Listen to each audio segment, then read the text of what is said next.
ready? Yes. You may begin. When a fire is started and spreads to thorns, so that stacked, standing, or growing grain is consumed, he who started the fire must make restitution. Recently, on an off afternoon, Rachel Rubenstein was riding in her newly purchased Aliva smart car. As she was on her way to the grocery store, she tuned into a podcast. While she came down the road, a pedestrian stepped out onto the road in front of the vehicle. Using its programming, the car chose the least damaging option, violently T-boning Shimon Shalom's car in the opposite lane. Mr. Shalom was seriously injured and hospitalized for a long period of time. Encouraged by his rabbi, he has looked to the Beit Din to resolve this issue. Various questions have been asked about this case, including which type of halakhic damages are at play, who is liable to pay for Mr. Shalom's damages, medical expenses, and lost wages, and whether the Beit Din should instruct Mr. Eli Levine, Aliva CEO, to change the programming used in his self-driving cars because of the ethical and halakhic concerns. Aliva is fully responsible for the damages, medical expenses, and lost wages of Mr. Shalom and can be found liable under halakha. In addition, based on halakhic concerns, we believe that Aliva should change the programming of their car in order to prevent further damages and lawsuits. Bava Kama states that, quote, an ox was chasing after another ox and was damaged. This one says, your ox damaged mine, and this one says, no, it was damaged by a rock. One who wishes to extract payment from his friend, bringing proof is his responsibility. Two were chasing after one. This one says, your ox damaged, and this one says, your ox damaged. They are both exempt, but if they were both owned by one person, he is liable. In this text taken from the Mishnah, the first ox represents Miss Rubenstein and her car. The second ox, or the car in this case, was programmed by the company, and unlike a real ox, it does not have the capacity to make decisions. The company acts as the car's brain and therefore should be responsible for damages inflicted by the ox, as the body is simply a servant of the mind. The car was programmed to act in accordance with the Jewish value of pikuach nefesh, or valuing the human life as the greatest priority. The company made the right decision in terms of Jewish values, and in reality, T-boning the other car could have ended Mr. Shalom's life, reversing the value of pikuach nefesh that the company was trying to set.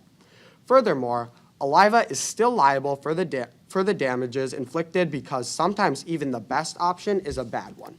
It is critical to acknowledge that Aliva made the right decision to have the car make the action that would inflict the least amount of damage.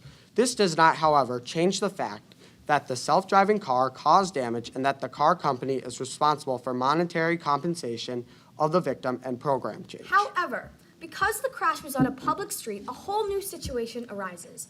Could Mr. Shalom be liable to pay because he should have protected himself? Rabbeinu Asher explains this in question and answer form.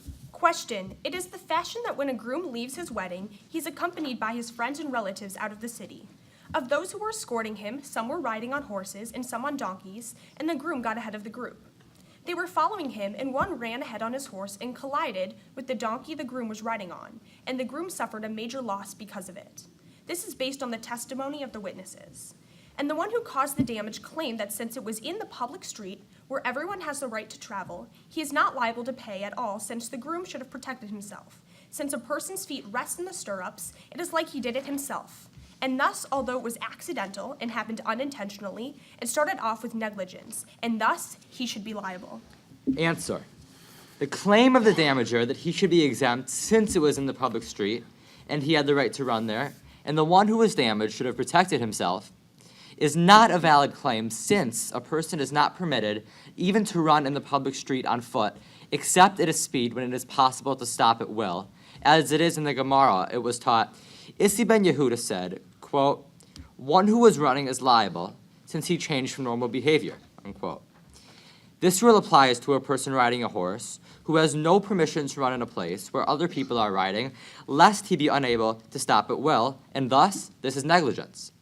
And he is considered to be one who caused damage with his own body, since causing damage with the body of the animal or with the saddle that is on it is like causing damage with one's own body, like if an animal caused damage with the saddle that was on it. Comparing this to our situation, the man who rode too far ahead is the pedestrian, the groom is the Aliva company, and the horse is the self-driving car. The injury is the car crash that occurred between Miss Rubenstein and Mr. Shalom. When comparing these two, we learn that the Aliva Car Company should have been aware of the damages of having the car make decisions that were potentially calamitous. Therefore, a waiver signing over responsibility to the consumer would have protected the company from liability. This lack of awareness is why Rabbeinu Asher says that the man who crashed into the groom, in our case, Mrs. Rubenstein, does not have to pay for any of the damages that were caused. We previously mentioned the quote, when a fire is started and spreads to thorns, so stacked, standing, or growing grain is consumed, he who started the fire must make restitution. To fully explain what is meant by when a fire is started and spreads to thorns, we first need to understand what each item symbolizes. Fire symbolizes the issue in the first place, with the Aliva car taking matters into its own hands and violently T-boning Mr. Shalom's car.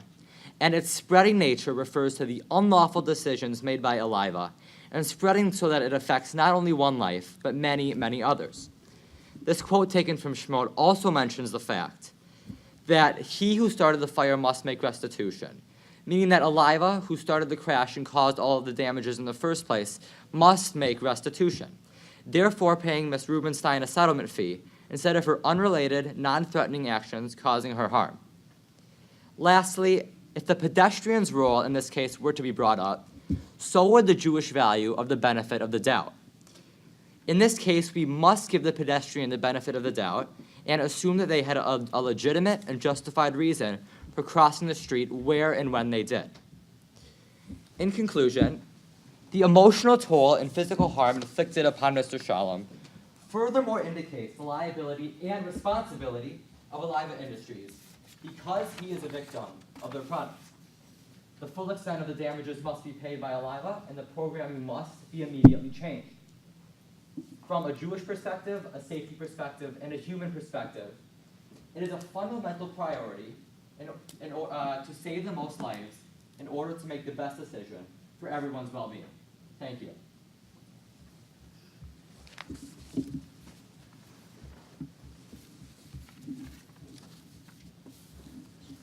Judges, you now have 8 minutes for questions. I can start off with a quick question. I'd like you to compare, if you will, the other interpretation that it's actually Miss Rubenstein who started the fire by turning the ignition. Why is this not the case and it's completely attributed to the company? It is very important in this situation to understand that there is no override option for Ms. Rubenstein to have the option to take control of the vehicle and attempt to prevent this crash from happening. And therefore, while she was in the car, it is essential to understand that technically she was the passenger, not the driver, and the car itself was the driver of the car. However, if we take that argument, we could say that the car would not even be on the road if she had not completed that circuit to start the fire. That is correct. However, it's also important to understand that the car would not have been on the road had the company not manufactured the car. Okay, I'm all over the place. Okay, so I need explanation. Okay, back to your example, I think from the response of Rabbeinu Asher, with I need to know who is who again, in that one. With the groom, the donkey, I need you to play that out just a little bit more slowly about who represents. Okay? Yes. So, the Aliva company is the groom, and the horse is the self-driving car, because the groom, yes. And the injury is the car crash that occurred between Miss Rubenstein and Mr. Shalom. Okay, so the horse, but who was the person driving that horse that went into the groom? We said that it was Aliva driving itself because Aliva created the car, therefore creating a vehicle that was going to ride on the road. Even though Miss Rubenstein turned the ignition, technically, without a waiver, it was never signed over to her, and it was never said that she was liable if something happened. It was without a waiver that couldn't have happened.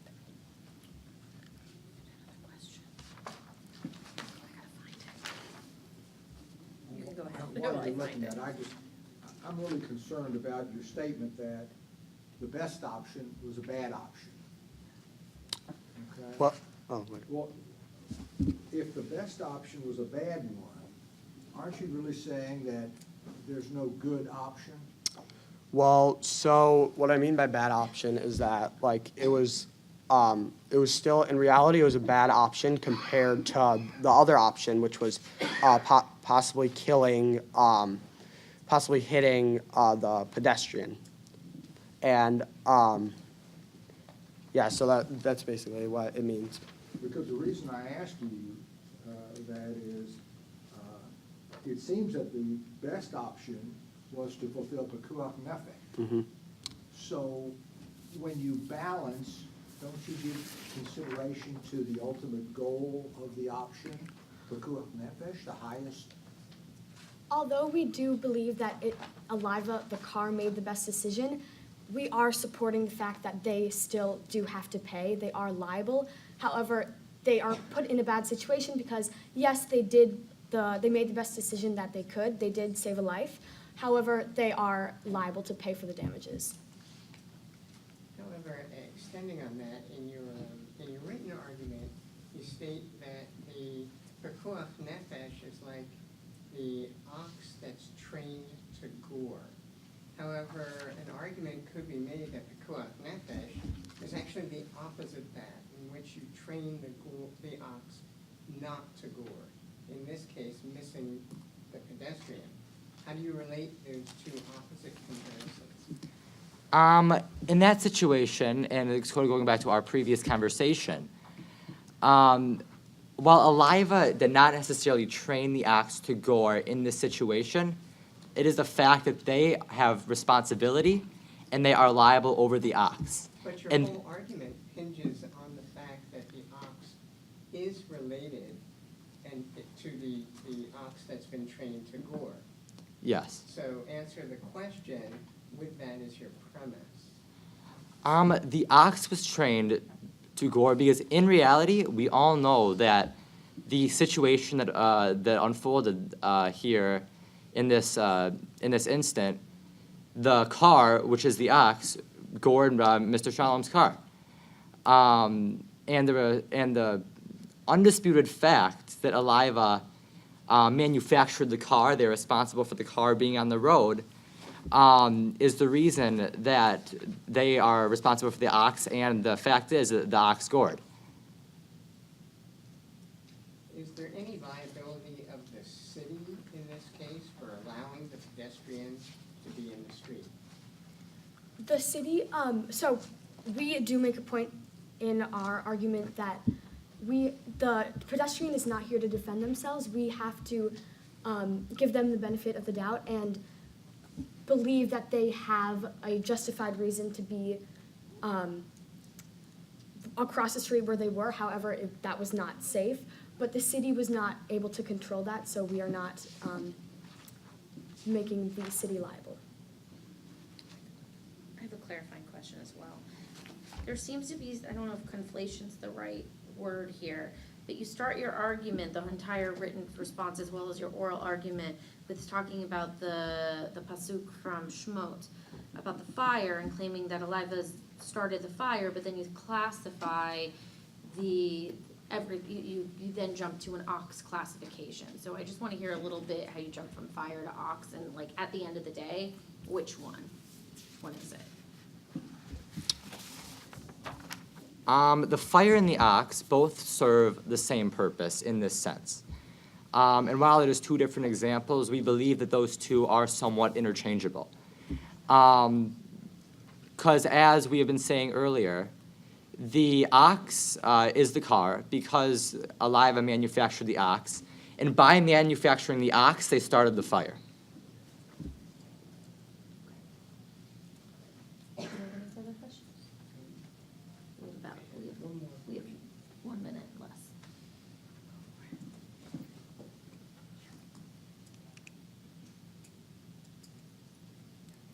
We're good. Okay. Thank you. Thank you. Thank you.